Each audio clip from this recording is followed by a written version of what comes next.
बिस्मिल्लाहिर्रहमानिर्रहीम। अस्सलामु अलैकुम। दिल के मरीज़ों को सेब का मुरब्बा इस्तेमाल करना चाहिए। खाने के बाद आधी चम्मच सौंफ खाने से आँखों की रोशनी बढ़ती है।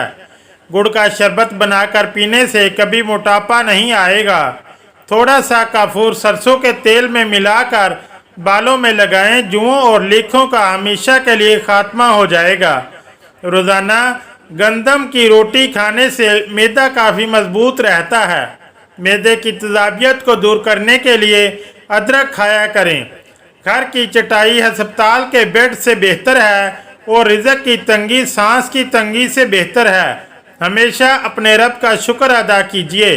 छुहारे खाने से कमर का दर्द दूर हो जाता है। अदरक का रस और घी मिलाकर पीने से कमर का दर्द ठीक हो जाएगा।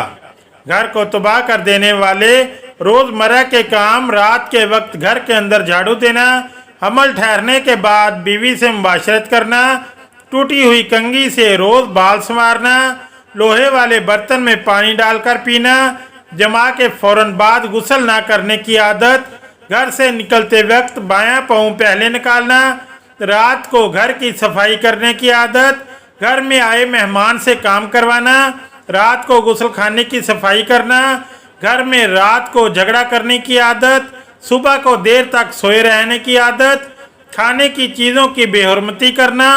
मुल्तानी मिट्टी जली हुई जगह पर लगाने से दाग मिट जाएगा। मुल्तानी मिट्टी घर में रखो, मकड़ी जाला नहीं बनाएगी। मुल्तानी मिट्टी गीले सर पर लगाओ, बाल सफ़ेद नहीं होंगे। मुल्तानी मिट्टी बदन पर लगाकर सो जाओ, मच्छर काटेगा नहीं। मुल्तानी मिट्टी चेहरे पर लगाने से झुर्रियाँ नहीं आती।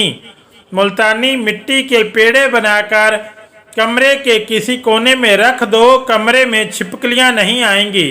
अगर टोटके अच्छे लगे तो चैनल को लाइक और सब्सक्राइब ज़रूर करें। शुक्रिया। अल्लाह हाफिज़।